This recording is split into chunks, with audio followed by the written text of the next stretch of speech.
Good morning, guys, and welcome back to the channel. Welcome back. Thank you guys for coming in again. If you are a first-time viewer, please go ahead and hit the subscribe button and the like button at the end of the video if you like what we're talking about. Just in case you forgot, my name is Josh, and this is Super Sport Enthusiast SSE.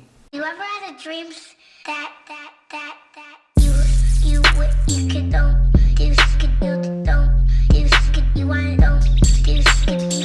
Alright guys, so today we're going to be talking about no other than the 2020 Ford Shelby GT500. I've seen it, I know you've seen it, and that's why you're on this video now, okay?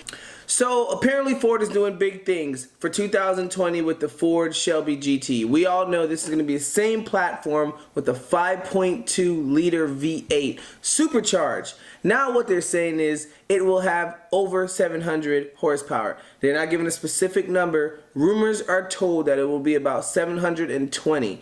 That being said, it's going to be competing with the Chevy ZL1 with 650 horsepower and 650 torque. Then also competing with the Dodge Hellcat with the upgraded platform motor from 707 to 717 horsepower.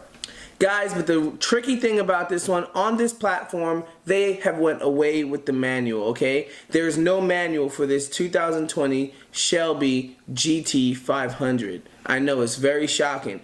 I'm a manual guy myself, but we all know when it comes to speed, performance, and time, if you want the best quality and quantity, the best thing to do is go away with the manual and go ahead and go with the automatic, alright? So yes, the Shelby 2020 will have nothing but an automatic platform.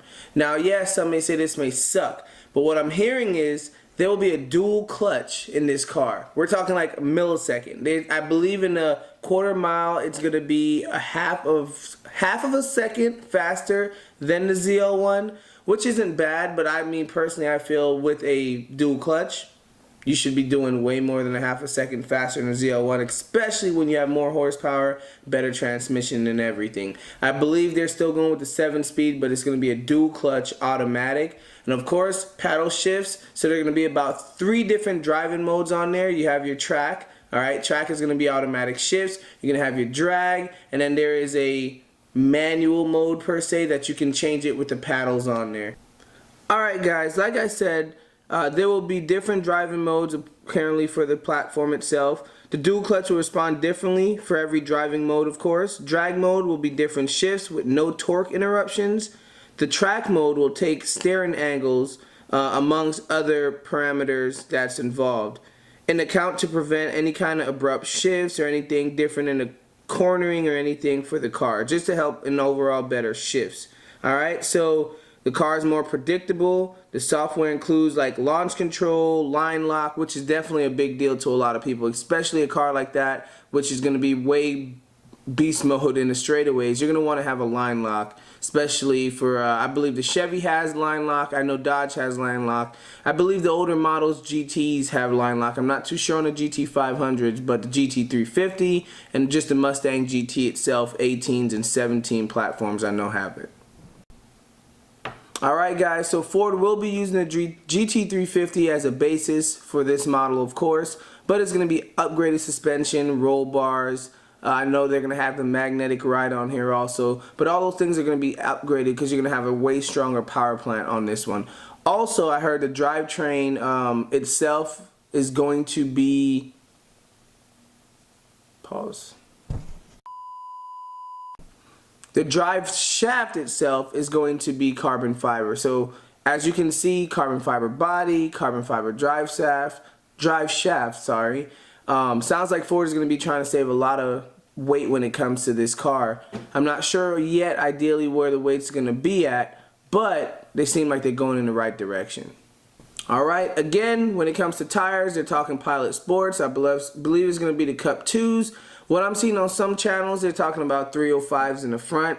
Then other channels are saying 315s in the rear. But now I'm hearing 395s in the front, which sounds more doable. If so, who cares? I just know they're not going to beat us out on Chevy because the ZL1 is coming right now with 335s rear, 305s front, and even the Corvette is doing 345s rear. So Chevy still has them on massive tires, but everyone's starting to catch up when it comes to, hey, we got all this power, but it means nothing if we can't put it down. So I like that a lot of different American companies, Ford, Dodge, and Chevy, are starting to share and learn different things and use concepts. If they could have put the 10-speed automatic from Chevy or GM into this Shelby, hands down, I might have to drop Chevy and go to Ford, because that would be a sick build in itself, and I can only imagine what they're doing with a 7-speed and the times they're doing with a 7-speed right now, what they can potentially do with a 10-speed dual clutch. Alright guys, so again, this car is going to have a lot of different things, right? There's going to be like a base, then there's going to be like a full pack. When it comes to power, it's going to stay the same. If you want the full pack, I heard that's going to be full carbon fiber wheels, rear diffuser, and of course a big large wing for downforce. Remember, downforce is the best force. If not, just remember those options are changed. No carbon fiber on the wheels, no crazy race diffuser for downforce, and you're not going to get the massive wing on the rear.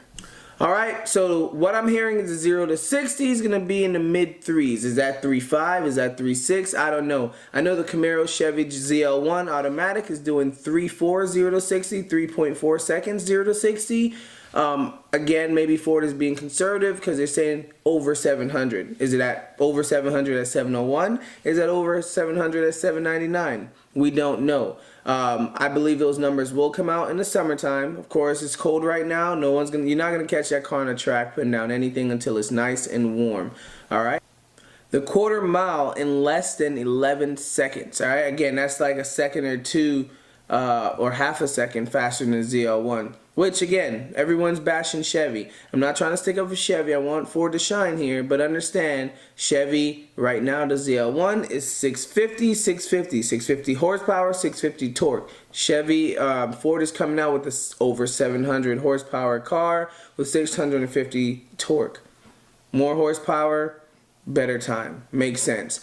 Also, Dodge is coming out already. They already had planned before Shelby came out with this, but they have the Red Eye, which is going to do 797 horsepower, which I'm being told that the Ford is still going to keep up with that one. So, we understand Dodge is a lot heavier when it comes to these different platforms from Ford and Chevy, so they have to put down more power. Everyone goes crazy, but I've seen some heavy Hellcats out here getting destroyed by cars with half their horsepower, of course, half the weight. So, with the horsepower comes the weight, and if your car is heavy, you got to have more power. Your car is light, make less power, do the same thing. Who knows? So I'm going to keep it short and sweet. I just wanted to bring it up. I've seen the world going crazy, social media going crazy, YouTube going crazy about this. This car was released earlier this week at the Detroit Auto Show, and who am I not to talk about it? I'm a car enthusiast. This is what this page is about, cars and lifestyle, who knows. Anyways, stay tuned for the next video. More information I find out, closer that the summer is gonna come, more information I'll have on it. Maybe some leaked shots, some spy shots, some track videos, some 0 to 60s. If you guys seen throughout this video, I've released some pictures and a couple videos I've obtained from different channels, because I just wasn't in Detroit this weekend to get any cool shots. But guys, if you like this video, please hit that thumbs up. Hit the subscribe button, and we'll see you later. We out.